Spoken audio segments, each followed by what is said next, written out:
guys, what's up? Back with another video. In my video on Bob's pads that he used this past season, I mentioned that I was going to do not really a review, but at least, I wanted to give like some thoughts after I use them. So I've been using them for a little while now, so I just kind of wanted to tell you what I think about it and just go over a few things. It's not going to be a full-on review like I normally do because it's not, you can't even get these pads anyway, so it's kind of like, what real good is it? But I still just wanted to say how I feel about it anyway, since I use them. And honestly, I really like the pads. Not as much as my Vaughn. They're not replacing Vaughn, and I knew that was not going to happen again because it's a stiffer style pad, so that's never going to replace Vaughn for me. But they're right up there with the Bauer Hyperlights that I had, which out of every pad I've used, other than the Vaughns, the Bauer Hyperlights have been the closest to something I would use as a main set, my main pads. And these Bobrovsky True Pads are basically right up there with them. So these are the pads. Again, I had another video where I kind of go over all the specs specifically. I'm not going to necessarily do that in this video again. You can go watch the other video to do all the specs. But yeah, I really like these pads. I mean, I kind of thought I would in that video, and just looking at like the changes he made and the custom things to this pad, I kind of had a feeling I would like it because I just looking at it, there were things I liked. But it actually exceeded my expectation after using it. And it's funny that I'm saying how it's very or as far as how I like it, it's similar to how I like the Hyperlight, because there was a picture floating around this past off season of Bob trying Hyperlights out. So I'm wondering if, he tried it and liked some stuff about the Hyperlights and then went back to True and told them to do these like custom things for him to put him on these pads. Because, I don't really know what his endorsement status is. I'm assuming they probably have some deal with him because his name still has some cachet. He's a big, still a big name, even though like a lot of people think he's underperformed with the Panthers. But it definitely wouldn't surprise me if he's got some kind of a deal with them. So I don't think he would just straight up switch, even if he did like the Hyperlights. He probably would just tell them, oh, can you do this, that, and the other for me? And some of it is custom shit that isn't offered to the public, me or you. So of course they want to make him happy and give him pad he likes. So I'm wondering if like something like that happened where he tried the Hyperlights and then they made some changes, because I do feel like there's some Hyperlight-ish things with this, and that's why I like them.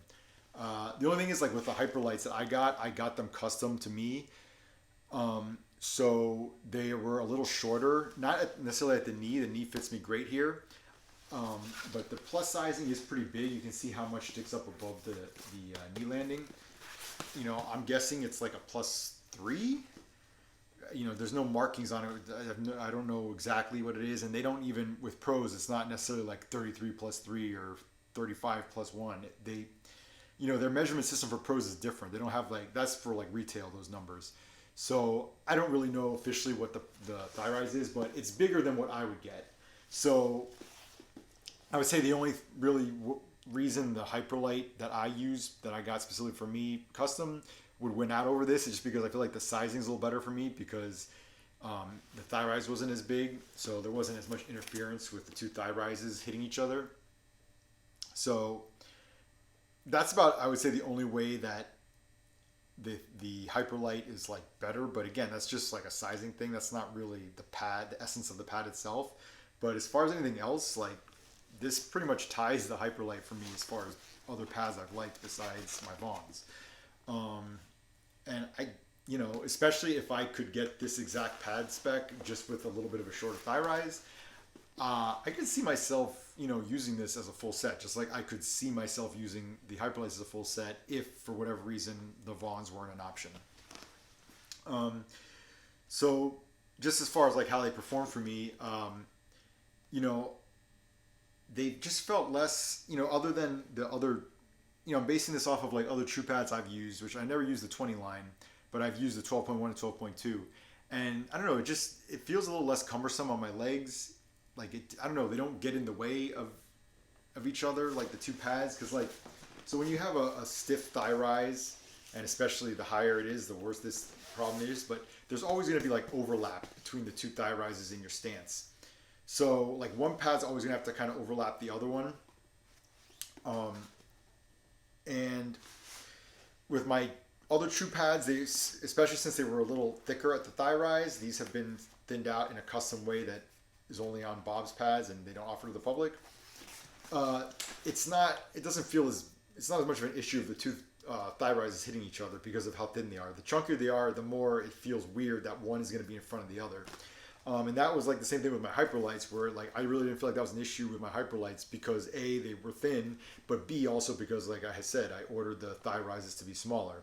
So that really wasn't an issue with the hyperlights. Here it's only a little bit of an issue because of how tall the thigh rise is, but the thinness of the thigh rise really helps with that. And I also think the fact that the boot, I mean, not that the boots on the other 12.1, 12.2 pads I've had were not flexible, but I don't know, something about this. I don't know if this is a custom thing that they did for Bob or what, but this boot on this pad just feels better than the other boots I've had. One thing, it does look pretty thin. Like even though they did thin out the boot on the 12.2 pad, this I think seems even a little thinner than that. Again, I don't have that pad still, so I can't really put it next to each other, but just kind of going off of memory, I feel like this boot is like a little thinner and it just feels like it, I don't know, it feels like it flexes more, or it could even be maybe a little shorter, the size of it. I don't know, but something about this boot just felt better to me than any other True pad I've had. You know, the pad is very streamlined, it did not feel heavy at all or anything, so it felt really comfortable on my leg. Which is a big, you know, comfort is a big thing for me. Like if I don't feel comfortable, man, it really affects how I play, how I feel out there. So, you know, comfort wise, it's, you know, not, again, because the stiff pad is not as good, going to be as comfortable for me as my Vaughn, but it's pretty comfortable for me. Like it doesn't feel like it's really inhibiting me much when I play. As far as like sliding, this is the best sliding True pad I've ever used. Now that's nothing like crazy custom or something they did for Bob. It's just that this pad, and he got it with the weave material on the landing areas. With the 12.1 and 12.2, I got the pads with True has their own. Off the top of my head, I don't remember what they call it, but they have their own like sliding material. Just like basically every company has their own sliding material. They have a name for it, whatever, for marketing purposes.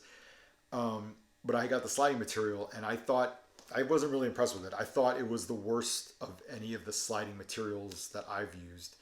And I had heard from other people that the way to go with True or Lefebvre pads was to use weave on the landing areas, because between weave, regular Gen Pro, and their sliding material, I've actually heard that weave slides the best. And that basically how it played out for me, because I was pretty happy with how this slid. Now, it's not like the best sliding pad I've ever used or anything like that, but if you're going to go with True, I would say the weave is definitely the way to go as far as any of the sliding surfaces. I feel like that's the best. It just slides the best. Another thing that's not really like specifically custom or something that you can't get, it's actually stock on their current lines, is this FRS system. Now they started doing this with the, you know what, I don't know off the top of my head, I don't remember if they had it on the 20.1. Definitely on the 20.2 and the 12.2. They didn't have it on the 12.1. But the 12.2s that I got were not custom to me or whatever. They were just, a store had them, and they were ordered without this, because that's an option you can get. You don't have to get this thing, which I was a little disappointed because I did want to try this, but it was just whatever. That's what the store had, and it was a good deal, so that's the 12.2 pads I bought. But I had always been interested in trying this, and I do like this wrap system. I feel like the way it connects the pad to your leg is better than not having this on the 12.2 pads that I didn't have it, where it was just like they had some leather straps, and it was more of an older style way to strap the pad to your leg. I just feel like this provides a better connection, a better feel, better response of the pad to your movement, to your leg. So I do like this system they have. What else? So with these pads, like, I kind of wanted to have the experience of wearing them the same way Bob wears them.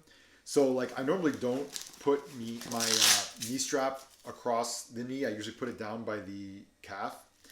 But I did try it around the knee, and I think for whatever reason with this pad, the way he has it set up, I do feel like it works better across the knee than down at the calf. I did try it like one time, think it might have even been the first time I started strapping them up, and I tried it, and I like kind of stood up, moved around, and I don't know, it didn't feel quite right. So I moved it back across, which is how he uses it, which is how the setup is, because he has this sewn in here.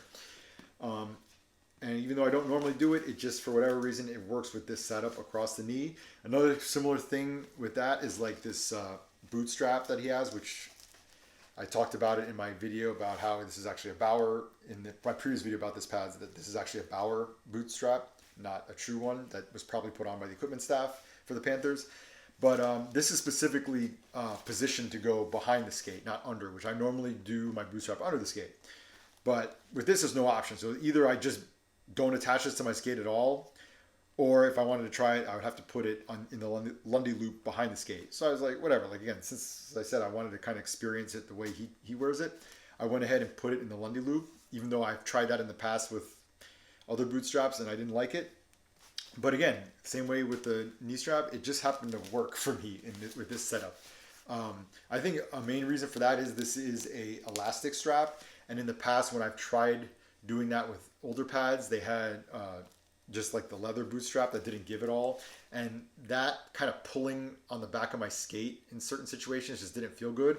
But since this has give to it, you really don't notice it. It's not much different than not having a boot strap at all, I guess, probably, but it does give you a little bit more security back there. So that was a non-issue for me, having this on the back instead of under the skate like I normally wear it. You know, the rebounds, I would say, were on par with other true pads I've used. I don't think there's really anything specific or custom about the face of the pad that they did for him that you can't get in regular retail pads. But yeah, you know, for me, it's just like I said, my main thing with pads is comfort, and this felt, you know, especially for being a stiff pad, it felt pretty comfortable. My movement was pretty good. You know, again, not going to beat out my Vons, because that's just the flexibility in those are just, I haven't come across any other brand that makes something like that, but I am really impressed with this pad. And it's just, the thing is, you can't get it, you know, because this is a combination of 12.2 and 20.2 options that you can't really mix and match sometimes, some of these options on stock pads, and also this very unique thigh rise that you can't get. So, you know, at least as of now, my hope would be that maybe they start implementing some of this stuff in their stock pads. I don't know why they couldn't, and I don't know why people, you know, wouldn't want some of this stuff. It seems like technologically or whatever, it's kind of an improvement over what they have. But yeah, so that's basically it. Like, I really like this pads, but I can't order them. I would love to be able to order these, just like I said, with maybe a smaller thigh rise. I think that would really feel good for me playing. Even, I mean, that being said, I can still use these as is, and it's not bad. It's just that that's like the only complaint really I have with these pads, other than them being stiff, which whatever, it's stiff, that's the kind of pad it is. But really the only complaint I have that I would change is a smaller thigh rise. I don't think you really need this big of a thigh rise on it. But I can't order this exact pad with that thigh rise. You know, it would be a little different. It would be like basically a 12.2 pad in my size, which is what I had retail. That I just, you know, it wasn't that it was a terrible pad and it was made well, but I just wasn't that impressed with it, and wasn't really for me ultimately. But yeah, so the best pad I've ever seen or tried from True, and you can't get it. The Bobrovsky spec True 20.2, 12.2 Frankenstein pad with other options. So yeah, that's just a video. I just kind of wanted to tell you guys what I thought about it, and yeah, so that's really not much else to say. As always, thanks for watching, and if you have any questions or whatever, you know, put them in the comments, and I'll be happy to respond. Other than that, I'll see you guys in the next video.